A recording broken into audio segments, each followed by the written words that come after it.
Samp Chance, let's get it started.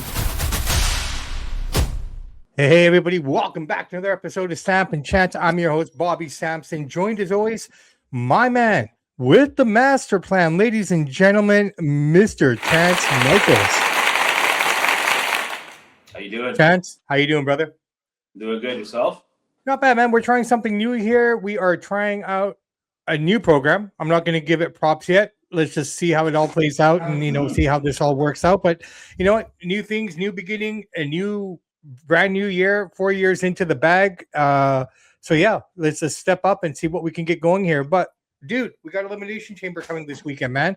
It's finally here this weekend, the end of February 28th. Looking forward to it? Not really, to be honest. Not really. Yeah, I'm sure it'll be okay. But I might, if I'd be lying if I said I was excited for it. Will I watch it? Yes, I have to. For what I do, I'll watch it with my kid. But am I super jacked for it? Not really. To be honest. Doesn't mean it won't be good. Just telling you my personal feeling. Well, you know what? It should be interesting. I mean, here we go. Let's break it down. Why don't we just get right into the breakdown, get it done, and then we can move on to everything else, right? So as it stands, we basically got about 4 matches. If there's anything else coming, we'll find out on SmackDown as Friday. But as of last night into this morning, we got 4 matches, 2 Elimination Chambers, and then we have 2 matches, standalone matches. The men's Elimination Chamber, we got, well, somehow Jay keeps finding his way back into these things. Jay's in there with Trick Williams, Devon Evans, Randy Orton, LA Knight, and Cody Rhodes, man. Where are you thinking this goes? Like, this is really interesting because whoever wins this is basically challenging for Drew's title here. Well, how I want it to go, I'll give a quick little take, and then how it's going to go. It's 2 completely different things. How it's going to go, it should be a good match. There's a lot of talent in here. You know, all these guys are getting all mad about Jey Uso. Why is Jey Uso in there? He's not going to win it. He's in there because the fans love him and he's over with the kids. You have to have that guy that'll bring, because Jey Uso does bring casual, I would say, teenagers and kids to the screen. So it's good to have him in there. I would have put him in there too, right? People are just dogging him for being in there. And then you got the young guys, and then you got Trick, you got Devon Evans in there, which is good. They'll be through some high flying stuff. Personally, myself, if I was booking it, I probably would give it to LA Knight. It's not going to happen though. Cody Rhodes is 100% winning this thing because he's going to go on to fight Drew. Now, maybe like you said, they could do a 3-way match without 2. I don't know, but Cody will win this. He will challenge Drew for the belt. Possibly add a 3rd man in there to make it a triple threat. I don't know, but Cody will win this. It's almost a guarantee. But I like to see LA Knight, or even like I don't think Trick Williams isn't ready yet. But even Orton, you can give it to Orton. Do we want to see Orton and Drew again? I don't know, but it should be a good match. But Cody Rhodes is going to win this. Mark my words on that. What do you think? Well, I'm looking at it this way. I think Cody seems the most logical. And you know what? This is something I read this morning. So I don't know if you've seen it or not, but they're looking at making Randy Orton versus Jacob at Mania. It's a good match. I like that, yeah. They're using the storyline that he's currently just started with Aleister Black to kind of segue into that somehow. So we might see a heel change in Randy because they've never told us who beat him up in the back, Jacob. Yeah. Right? So it's kind of, they're using the Aleister kind of darkness and that kind of image, that metaphoric style that Aleister has to use against Randy to kind of bring out this dark secret of him being the one who attacked Jacob and kind of leading into this. My question is, where's Sammy fit in? I know, look, at the end of the day, here's a question I have for you before I go further. Sammy or Jay in this match, who would you rather have? In Elimination Chamber men's? Yeah. Oh, Jay by a mile. He's way more over. He looks better. Where does Sammy fit in? I'll tell you where he fits in. He should be walking up and down the aisle selling Bud Lights to the crowd. That's where he should be. But I totally agree with Jay on that. Okay, but do you think Sammy will play a role in trying, we're seeing a heel change in him too, right? Like he's becoming whinier now. He's becoming more complacent, complaining about everything, losing his edge. You know what I mean? Like you see the little telltale signs out of him changing as well. So are we looking at an incident here where he tries to come in there and try to interfere, but ends up costing Cody the match, costing him, getting him into the match? No, he won't have any part in this match. You don't want that guy involved in this. You've already moved him out of the title picture by losing last time. You do not want this guy around that match at all. I don't think you'll see him at all. Yeah. All right. Well, like my heart wants LA Knight to win. I think LA Knight versus Drew would be a really fun match because we haven't really seen it too much, right? Yeah, I And at agree with you on WrestleMania, that would be a fun match. But looks like we're getting Cody again, right? So you know, and I think we know what night one's main event's going to be. It's probably going to be Cody versus Drew. So, you know, let's who knows? Maybe they throw a ball at us and Javon Evans becomes. They're just not ready. Like they're just not ready to be in the main event yet. No, they're not. They're not. There soon. But they're close, and that's good. I like the fact that you got these two young dudes in this match. I don't know what if Javon Evans is close, but Trick is really close. Trick is very close, but Javon's making a name for himself, man. Yeah, he's great. Good too. Let us move on to the women's elimination chamber match here. Man, we got Raquel Rodriguez, Asuka, what's her name? James. I always mess up her name here. Pardon me. All right, so let's try this again. Raquel Rodriguez, Tiffany Stratton, Rhea Ripley, Alexa Bliss, Asuka, and Kiana James. Where's this go? This is. Who do you think? Liv Morgan's going to win this one. Liv's not in it, bro. Oh, sorry. So read that again. Sorry. So we have Kiana James. Yeah. Asuka, Raquel Rodriguez, Alexa Bliss, Rhea Ripley, and Tiffany Stratton. Sorry, I read that wrong. I was Tiffany or Rhea is one of the two that's going to win. This one's a little bit harder to call than the men's. It just depends who's going to challenge for the belt at Mania, right? So, well, look, I mean, at the end of the day, it's going to be Rhea. It's going to be Rhea or Tiffany, I would say. I'll probably say Rhea though. They wanted a marquee match, wouldn't you think, at Mania?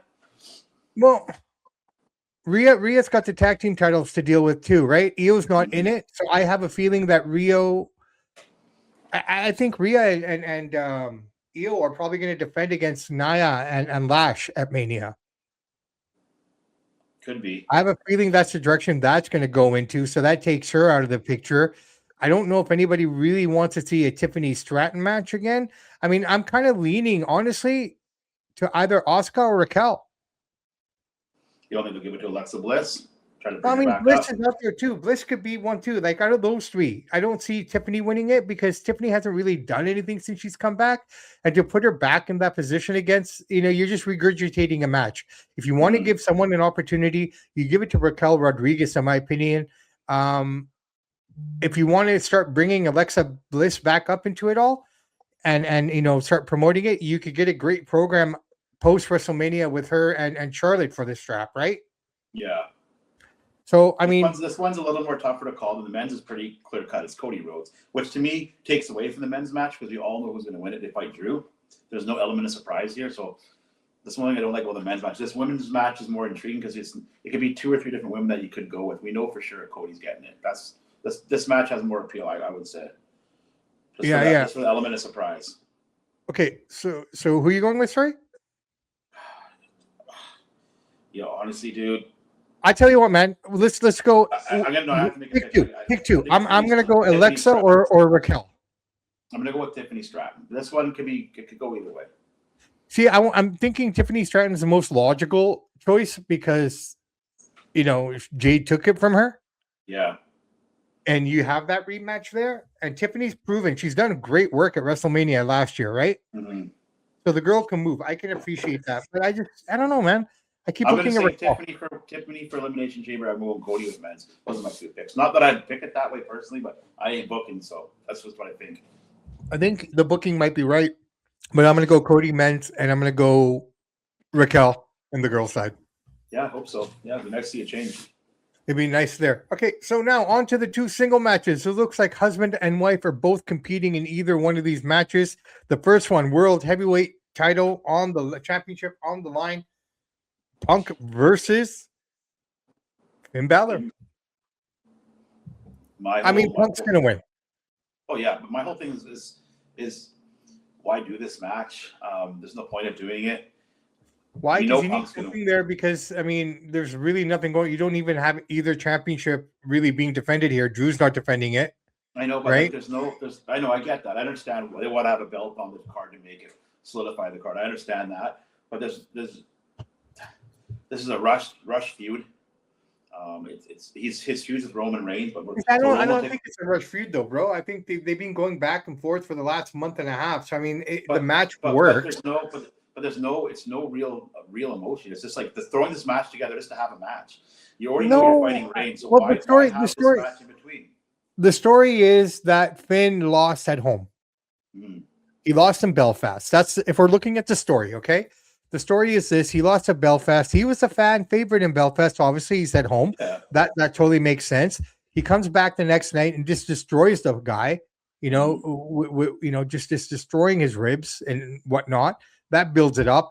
That's where the story is here. Like, I get what you're saying, but with Roman not being around, how can you really build that program with one person? I don't even think you even need to see CM Punk before Mania in a big match. You don't even need to. You got to make us anticipate wanting to see him. Plus, you risk getting this guy hurt. He's 47-year-old man. I don't even need this match is not necessary. Personally, okay. Would it be a good match? Sure, I'm not sure it'd be all right. Yeah, but maybe it's good for Punk to stay busy. You know what I mean? Like, the least active he is, the worst he's at risk of injury. At least if he's moving, it's like you always say, man. As long as you're moving, Yeah, right? no, but that's different because he's taking Impact. No, I get that. But like I said, I mean, that's the story. It'll be an all right match. Is it going to be? Are people excited about this? Are they so? Oh, we got to see Punk versus Balor? No, absolutely not. I mean, it's Finn Balor. He's never been over. He's never going to be a huge star. He's a good mid card guy. He's athletic, but he's not on that championship pedigree level. He just never has been. And it doesn't get people excited. That's just the truth of it. Yeah. Now, the match that we thought we were getting at WrestleMania, we're getting at Elimination Chamber, which I believe will lead to a part 2 going into Mania. Becky Lynch defends the Intercontinental title against CM Punk's wife, AJ Lee. I have no problem with this match. I think it's going to be a lot of fun. You're going to see once again how good Becky truly is.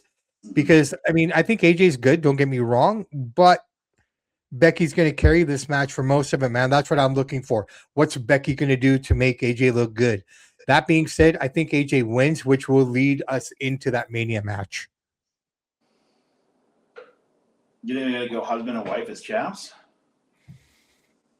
Why not? But Intercontinental going in, Roman's going to lose. Or Punk's going to lose at Mania. I don't think they're going to get. I don't think AJ Lee's going to beat Becky. I No? don't think so. No, I don't think. I could be wrong. I don't know. I don't see what the point of it is. I'm trying to look at it from the perspective of, okay, where do they go with it? A couple of ESPN shows there with his wife, so maybe they will because they've been showcasing her a lot now with him.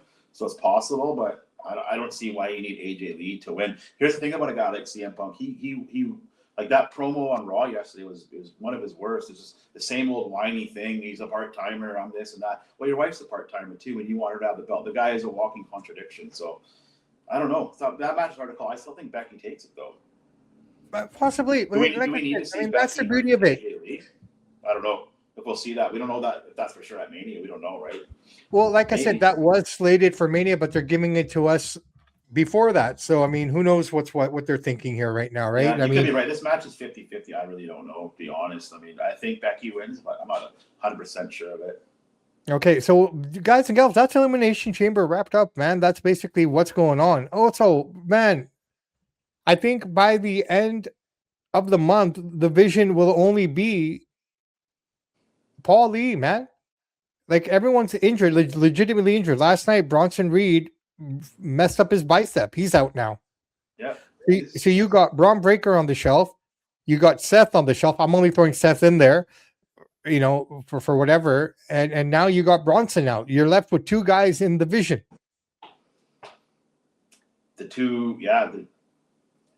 This vision thing, it doesn't work, dude, because like the talent is there. Some of the best talent assembled in a while, like I said before, is in the vision. You got Braun, Logan, Austin, and Bronson. It's a lot of talent. The Paul Heyman thing, he's not a natural fit with these guys. I don't know what it is. He's just we see too much of Paul Heyman. He comes out of the vision and he comes out of the Broncos. He's overkill on TV, but Logan Paul doesn't need anybody to talk for him. He's super hyper. He's witty. He's a real jerk. Like, he doesn't need Paul Heyman to talk for him. So why is Paul Heyman there? Sure, maybe Austin Theory could help. Paul could help him. Help Bronson. Help Braun. They can't talk. Logan doesn't need anybody to talk for him. The guy's has the most heat of anybody in the wrestling. Why does he need Paul Heyman? Logan Paul gets more heat than Paul Heyman does. You just put Logan Paul in the ring, and these marks, IWC guys go crazy. They hate the guy. Nobody hates Paul Heyman. They boo him. They actually really like him. People actually legitimately. Yeah. Well, it's kind of interesting now because where does everyone go here now? Like, I'm looking at what's left here. break it up, because if you're not going to give Logan Paul and Austin Theory belts, like tag team belts, no faction is good without belts. We see the Judgment Day with all the belts. Evolution had the belts. Horseman had belts. And on and on. DX had belts. NWO had belts. These guys have no belts. This is one of the worst booking written factions I've ever seen. With so much talent, they still cannot give these guys anything. Austin Theory's getting pinned all the time. He's so young, so built, and Triple H just they can't stay healthy either. Well, Logan and Austin are. Why they don't have the belts? Well, I don't know, dude. I mean, I'm not. We have Usos who are almost in their 40s, or I think they are 40, maybe 39, 40. These guys are, I think Logan just turned 30. Austin's like 26, 27. Give these guys the belts. You don't need a tag team that has belts all the time running around with the belts. Like, it's just, they killed the faction off because they didn't let them dominate. A faction's good when they dominate. They're not dominating. These guys keep losing. They keep getting injured. But it doesn't matter. You still have two guys good to go, right? You got Logan and Austin. That's what you go with. Next man up. You know what I mean? Like, Braun Strowman's almost 40. These guys are young thoroughbreds. And Braun, let these guys, let the thoroughbreds run. They hold them in the stable. Well, unfortunately, the one of thoroughbreds has a problem running right now. So hopefully he can get back and see what goes on here. Because right now, like, it doesn't, there's no clear-cut path for Logan or any of those guys at Mania. Like, where do they go? They have nothing going on. We're going to see, I think if Bad Bunny doesn't take that match, you're going to see Logan and Austin versus the Usos for the tag belts. That's what Maybe. I'm thinking. There you go. That's a potential as well. I would assume that Logan and Austin, I would hope, would take the belts off these guys. Or if not, break the faction up. I was excited to see Brock come back last night, but you want to talk about bad promos? That was a bad promo. Okay. Honestly, that made no sense to me. Like, what are you saying, Paul? Like, even Brock standing there, like, you're calling someone out to fight for WrestleMania, you know, and like, well, what are you going to do? That's okay if they do that. Then somebody walks out there and gets in his face, and nobody. But who? I'm watching. I'm thinking to myself, who's going to walk out? Who's there to walk out? What makes you want to buy a ticket at WrestleMania to see Brock? Like, you know, this is what we're talking about, right? Well, like right now, we talk about all the time that, well, WrestleMania is shit because nothing's good there. Okay, fine. I appreciate that. You got one of the biggest names there. And I'm telling you, man, I mean, you know, our wrestling minds, the way it works. I'm going to that entire roster. There's no one there that excites me. The only two people that would excite me would be Obafemi or Gunther. I think what's going to happen is, I hope it's not Gunther. I hope not. I think him and Gunther tangle at SummerSlam. That's going to be a build-up at SummerSlam. Here's another thing let's talk about the Brock thing before I get to Gunther. Yeah, you know, Brock only has worked so many dates. When you bring him out, it's awesome to see. He's the most dominant wrestler ever. Nobody's stronger than that guy. He can kick all these guys' butts. Like, he is an attraction. So you bring out this attraction who's a big draw. You got Paul Heyman, who we just saw an hour ago. He comes back out again, gives the same old tired stick promo, and nobody comes out to challenge Lesnar. Well, if you're going to make a challenge, somebody walks out. Whoever you want to be, send Obafemi out there, send Ellie. Well, the way you kept talking and talking, you're basically anticipating someone to walk out, right? And no one walked out, and so it's like, how long are they going to keep this up now? You know, in terms of just coming out there and talking. Like, honestly, just give us something so we can build it up, right? Like, I mean. That's the thing. Brock coming out is great. I'm all for Brock. I've seen him live. You've seen him live, right? You know, the reality of Brock is Brock, right? But tell us where we're going with him. I don't know. That was right? I thought for sure somebody would come out. I was surprised with that. Well, that's what I'm saying. They promoted Brock Lesnar. They hyped it up. I mean, they you know, that was obviously I'm going to tune into Raw regardless. But that was one of the key points where I stopped.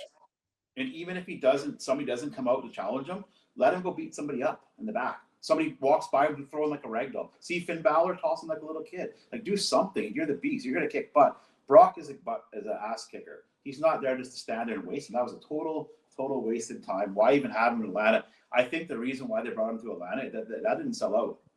They were 2,000 short of a sellout. So I think it was 11 or 12,000 seats. They sold about 10,000 tickets, comped a bunch. They didn't sell it out. This is AJ Styles' hometown. On his retirement, they had a lot of weather issues. People couldn't get in. No, I know, but whatever the case may be, it didn't sell out. So that goes to show you that AJ Styles, Hall of Famer, great competitor. I'm not saying he's not. He's not a big draw. He didn't even sell it in his own hometown where they're doing a tribute show for him. That goes to show you why AJ Styles was never always at the top. He was great in TNA. I get it, he can wrestle well, but he was never a huge draw because he can't talk. In his own hometown, he couldn't sell it out. That says it right there, right? And so that's why people always, he never got many chances in WWE, like all the time, because he wasn't a big draw. Great worker, though. Great guy. No, he accomplished everything there, man. He's a Grand Slam champion. He did everything. So no, I'm not saying it is what it is, man. Okay, so anyways, AJ retires. They had the nice little ceremony. He's going into the Hall of Fame. So the Hall of Fame actually looks decent a little bit now with him being there. So let's see what they add to it as we're now getting into WrestleMania season. So we saw Taker come out. We saw Brock come out because its ticket sales were so slow for this show. They thought we're bringing AJ in. They'll sell this place. Well, never sold it. We need to get Brock. We need to get Taker. This is a bad look. Got to pump up the place, and that's why I think they kind of was a discombobulated. I think everything they're doing is a bad look in a lot of ways, right? Like they're just taking so much heat, taking so much nonsense, and there's no leader there anymore, right? I don't know, man. You got a bunch. You got 4 or 5. We'll say, Dad's gone. Vince is gone. So now you got 4 or 5 goofy brothers, running around this mansion, so to speak. Let's have a house party, guys. Triple H. You got Paul Heyman. You got Bruce Pritchard. Yeah, these guys are creative in their own way. Not without the boss man there to say, this doesn't work, this works. They don't know what they're doing. And for the last couple of years, we found out they don't know what they're doing. And they show it every time. And they get more silly. And now they're scrambling around. They don't know which way to go. It's just a big cluster. Well, I think people are realizing what Triple H is realizing. Let's get into it, man. I think the issue with Triple H, in my opinion, is he's finally realizing what works and what doesn't work, what the old man had taught him, and he's implementing some of those things. And the people behind the stage aren't happy because he's bringing Vinceisms back. That's why I call them Vinceisms, right? Like he's rewriting scripts. He's doing the things that Vince would do. He understands it. It's like, okay, for example, bro, unfortunately for both of us, we both lost our dads, right? Mm-hmm. Okay, but growing up as kids, there was a lot of things that they imparted upon us that we didn't understand until we got older. Yeah. Okay, so I feel the same thing's kind of happening here with Triple H now. He's realizing, hey, the honeymoon's over. Okay, I get that. Yeah. All right. And he's realizing that what he was doing is wrong, and he's shifting more towards a Vince mentality of tearing up the script. I'm not blaming him for any of this because this is what needs to be done. He's not patting people on the back anymore. He's calling people out on their crap the way Vince would. Okay. And this is the problem that this talent and this generation has. Hold on. Samantha Urban said about him? Yeah, but one more second. Okay. Yeah. So you got a situation here where we're dealing with millennials and zillennials, okay? And I keep bringing this up because it's a fact, man. I'm not tooting it because it's something that's not true. I speak in facts. You speak in facts. We don't really sugarcoat shit. The reality of the business is we're dealing with a lot of boys and girls, men and women, okay, who are afraid of getting their feelings hurt, afraid of criticisms, and are all a part of a generation where everybody got medals for participating. Yeah, well, I agree. Okay, so you got Triple H now reverting back to the old school a little bit because he's still an old school guy. Okay, he's just trying to change his mentality because of the evolving culture of society. But he realizes that in wrestling, that probably doesn't work, as we've seen now. So what you got here is people in the back turning on him now because he's not doing it the way they like it. Okay. He's not a Tony Khan anymore, if that makes sense. Yeah. And that's one of the issues that they're having with it. I just don't know why. I don't know. I don't even think they're on speaking terms. I don't know what the relationship is, but we know Vince ain't happy with his son-in-law because of the vote that he voted against him and just the cheap shots that Vince and Stephanie have taken at Vince. So Vince is a petty guy. He's like, this guy's a clown. As far as it comes to running the program, we all heard Triple H say, I love you, Vince. Pick up the phone, Triple H. Call your father-in-law. Apologize for voting against him. Ask him, what should I do here? Give me some ideas. Nobody will know. Vince, come on, man. What am I doing wrong here? And Vince will steer him the right way. You got the best coach and guide in the world. Call him and ask him. And he will tell you. You know what, dude? And you know what? Maybe here's the thing. We're not there, right? Yeah. Maybe he already has. And maybe that's why some of the things that are happening now are through that, right? Yeah. Like maybe he has. Maybe he has. Because I know Stephanie mentions him quite a bit on her podcast. Okay. So for her to mention her on that level, tells me that, they probably kind of been talking, right? I'm sure a little bit, yeah. Right. So I'm pretty sure a lot of what I just said is what he probably told him. Like, dude, this is what you're supposed to be doing. This is what I taught you. You know what the funny part is? Most people backstage be like, you know what? We're glad Triple H ripped up the show because the people that wrote it was crap. And so he said, this is garbage. I'm not putting it out there. No, we're doing another one. That's what he should be doing. That's what he's paid to do. But that's what he's doing now. And that's what he's doing now. And that's why it's not the keyboard warriors. Yeah, it's the people backstage. Yeah, it's the people backstage that aren't happy because he's still a nice guy to people, but he's being a bit more assertive, right? I think it's time that people like Paul Heyman, I hate to say it, maybe a Bruce Pritchard, somebody like that, Michael Hayes, 2 or 3 of those guys got to go. You need some fresh thinking in there, some fresh ideas, some fresh creative. They're great. They've done great things. I'm not taking what they've done. You can't stay in that spot forever. I think is someone they need to someone who they need to utilize more backstage is Bobby Roode. They say he's a good agent. How creative is it? We don't really know. Well, like I said, give him a chance. Give him a chance. I mean, the guy knows the Bobby business. Roode couldn't do any worse than Road Dogg. I'll tell you right now. And Jonathan Coachman said this the best. If Vince McMahon was there when Road Dogg wrote that crap on SmackDown for those 3 SmackDowns with under 1 million views, he was fired. He wouldn't even have come to the office. He would have been he would have been fired. Vince would have canned him for that. And there's no repercussions for bad writing, bad segments. Nobody's being held accountable. Now Triple H is trying to toughen up. Now I get it, but you got to shake things up or the product gets stale. Well, I mean, they're shaking it up, and I think a lot of it also has to do. And the one thing that Vince didn't have to deal with, that Triple H has to deal with, and we can't forget this, okay? He's dealing with an entire different entity that's calling the shots. 70% of WWE's problems are not necessarily Triple H caused; they're caused by TKO, Ari, and Mark Shapiro. Okay, Vince never had to deal with any of that shit. Whatever he said goes. The rumors are heating up that he's got the Saudi boys that want to buy it back. What have I been saying? What have I been saying? Ari's like, can you take this back? Get us our money back, a little bit of profit. We can't do wrestling. You take it back, Vinny.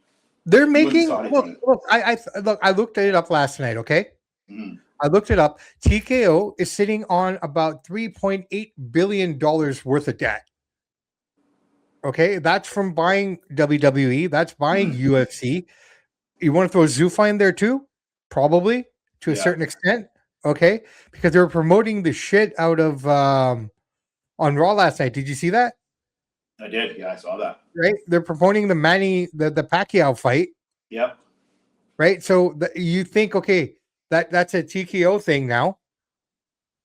So it's only a matter of time before we see Dana stepping out, and I know that's the boxing show talk, but I mean, I guarantee Dana's going to step out as the promoter for this. For what? For the Pacquiao. No. It's Pacquiao Promotions, Mayweather Promotions, in association with Netflix. So I don't think. No, I appreciate that, but I think because the ring's involved and whatnot, because it's headlined by the Ring, right? If you look at the poster, no. At the top of the poster says the Ring. That was just the Ring that made that graphic. It's not the Ring. They're not involved in it yet. They made that graphic, but they're not involved in it now. Well, so one of those guys has to be involved in it in order to pay these two.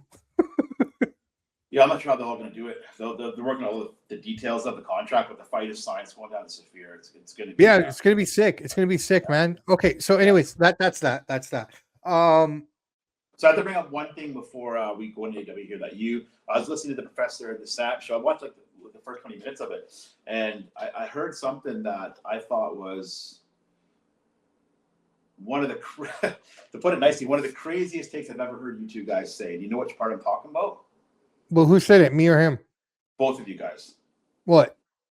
That I think you might have said it originally, but he agreed that you guys were talking about like the business and stuff to open up the show, and you guys said Vince McMahon was jealous of Triple H, and I thought that is the most asinine thing I've ever heard, because you guys were saying that Triple H would give him these NXT guys, and Vince would change their character, wouldn't like them. That doesn't mean he's not jealous of them. He didn't think that Triple H knew what he was doing. I see what you're saying. No. So Vince, hold on, let me get my take. You can rebut it.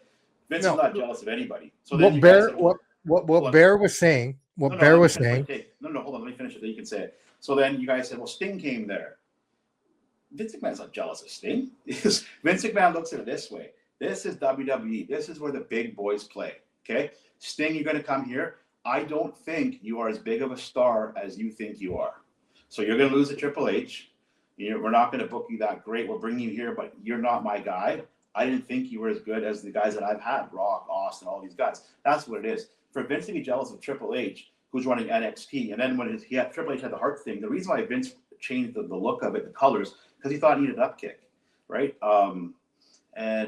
But for him to be jealous of Triple H and Shawn Michaels booking a show that 600, that Golden Girls reruns get higher numbers on, there's no way he was jealous of that.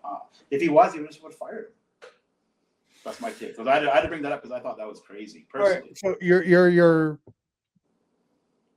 that's your opinion, but I think what we were trying to talk about there is very simply that, and it's been proven time and time again, if Vince didn't create you, he's not going to push you the same way as his own cretions. It wasn't about But why should he? No, I'm just saying that's always been Vince, right? So I think hold on. I think what Bear was trying to say is that because NXT was doing so much better at a certain point than what Vince was putting. They never did one rating ever better than Raw. When were they doing better? In the wrestling talent, bubble. The wrestling was better on NXT way back. You never watched NXT, bro. If you watch it, you can say it. But dude, that's like me saying you didn't watch any of it. But that's like me saying I went to the bar across the street and I saw a band better than the Rolling Stones. But there's 10 people there. Well, no. That's what I'm saying. So you guys in the wrestling bubble, like WSN world, yes, you guys will believe that maybe NXT had some great matches and you think it was better, but never was better than Raw or SmackDown because numbers say that it wasn't. That's what I'm saying. So we can say that NXT was the hottest thing going. It never was. It never got over 1 million people watching the thing. That's my point, right? I'm not saying it's not good, but you can't say Vince is jealous and it was better because it never was better, or the ratings would say so. That's like me saying right now AEW is a better company than WWE. That's not true. Because more people watch WWE. That's like me saying CFL is better than NFL. No, more people watch NFL. You can't make that claim because it's not true. You may like it better yourself, but the product isn't better because numbers say it's not. That's my point. Well, I mean, agree to disagree. I hear what you're saying. I wasn't the one who said he was jealous. Well, I was in general. That's thought that was right, crazy. But I mean, it just in his words. That's what he chose to use, right? Yeah, it is what enough. it is. That's his opinion, and he can have it. And I'm not knocking the guy. He's a knowledgeable guy. But that kind of statement is asinine. As Stephen A would say, asinine, ass 10, ass 11. That is crazy. Fair enough. All right, brother man. I tell you what, we've basically covered everything that we need to talk about here. There's really not much going on anywhere else. It's a quiet week. Elimination Chamber. The other big story. Who's in the box? Sorry? Who's in the box? When they unveil the box, they're going to open up the box at Elimination Chamber. Who do you think is going to? I have no idea, dude. I have no clue. I really, really have no clue what to expect from that box. Well, everybody's saying it's Jericho, but I don't know if he's out of his contract by the Elimination Chamber. If he is, it's going to be Jericho. No, because basically what Tony Khan is doing, he's pretty smart. Mm-hmm. He hasn't been there, right? Yeah, so they take an injury time and add it on. So he keeps tacking time onto his contract, so he can't go anywhere. You know what I say? Good for you, Tony. Good for doing that. You got to protect your company. Good for him. Yeah, so I don't think it's Jericho unless something happened that it's been pretty quiet. I have no idea who's in that box, man. I've heard indie wrestlers coming out, some guys from TNA that might be in that box. I have no idea. It can't be an indie wrestler, TNA wrestler. That's a total letdown. It's got to be No. I'm just basing it on what I've read and seen, right? I think it's going to be Jericho personally. We'll find out. I don't know. I would say Jericho. Or don't open the box if it's not somebody of that ilk, because it would be let down. Well, what kind of makes me sad is someone's coming out of there. I don't know. Who? That's what Seth Rollins coming out of there. I don't think he's ready to come back yet. It's got to be something big. He's almost ready. He'll be ready for Mania, right? I mean, it's all dependent on if Breaker is going to be ready. But again, if they've kept someone in that box for 4 weeks, that's pretty bad, man. I think it's going to be Jericho. I don't know. We'll see. Let's find out. I will find out. We'll find out because that box will be opened at Elimination Chamber. Or it's the mask guy. And the mask guy pulls his mask off. Something like that. It's got to be something big. Yeah, I don't know, dude. We'll find out. The box is kind of intriguing. We haven't, as long as it's not the gobbledygooker. We know it's not Omos because the box had to be a lot taller if that was Omos. He was out there last night. Yeah, no, it's cool. So he's full time in AAA. Yeah, I saw him. It was last week and the week before I saw him come out there. Was Dom in the ring with him or something like that? I saw. Yeah, so he's feuding. He's a part of the other group, El Vikingo Helio. He's a part of his little faction. Yeah, there's so many like even Claudio at AEW. He's the champion at CMLL. Omos is in AAA. I just why not keep your guys in house and make the best show you can make? I don't understand. You know what? Because I think with Omos, this has been good for him because they've been using him in Japan under the WWE banner. He's been fighting in Japan. He's been fighting in Mexico. So he's moving. He's getting reps in, right? So, hopefully they can build him up and bring him back. Because again, here's the other thing. What do you do with Omos now? You've already beaten him down. You've broken him. Everyone beat him. Right, Romans beat him. That's not applicable anymore because we can say, well, Sami Zayn made Gunther tap out, and people forget about that. So you just bring him up there. I get it. But when we talk about attractions and stuff, it has to be justified, right? And that's what he is to me in that sense. So, all right, Chance. I tell you what, man. We went back and forth. We had a lot of fun. New format. Let's hopefully this translate beautifully onto the channel and everywhere else. And that's it, brother, man. You got anything? Oh, I think we covered it all, man. I mean, Swerve Strickland beat Kenny Omega. They're really pushing him good. We're going to see MJF versus Hangman in the next pay-per-view. Yeah. That Swerve was vicious attack, eh? Apparently he got fined $100,000 and whatnot. And then we got AEW Dynasty's coming to Vancouver here April 12th. So, yeah, they're making the way here. Making the way here slowly. I wonder what kind of show that's going to be. Well, I guess we'll find out. It'll be all right. It's a pay-per-view. There'll be some. You see your Swerves out there and your MJFs and stuff. I'm sure it'll be decent. I mean, I'm probably going to go. Are totally reasonable. Yeah, I'll probably go just because to say I went to AEW. I've never been to one of their shows yet. So, Ray, my kid went. He said he went to the Collision Dynamite one. Yeah, he said it was pretty good. Not bad. Awesome. All right, brother, man. Let's wrap it up. My name is Bobby Sampson. He is Mr. Chance Michaels. Ladies and gentlemen, this is Samp Chance Wrestling. And in the words of the great AC/DC, those that download, like, subscribe to the podcast, we salute you. We do salute you, ladies and gentlemen. Please take your time, enjoy the days. They're getting longer, Chance. The days are getting longer. So that's beautiful. We're getting back into that happy flow, the happy medium. The humdrum days of winter are over. The Olympics are over. Do we want to talk about that, or should we just leave it alone? It's just funny that the Canadian fans are so mad that they lost in a 3-on-3. I don't like the 3-on-3 personally for a gold medal game. I agree. But in the Four Nations, when Canada won, we never complained about the 3-on-3 format in overtime. We were fine with it. Now all of a sudden we don't say anything. We lose in the 3-on-3, and now we hate the 3-on-3 format. Well, I think the 3-on-3 we should work better on this. Yes, but we didn't win. Dude, look, at the end of the day, they dominated that game. They had every reason to win that game. They just didn't get the shots off. McKinnon missing that shot. 99 times out of 100, he hits it. Yeah.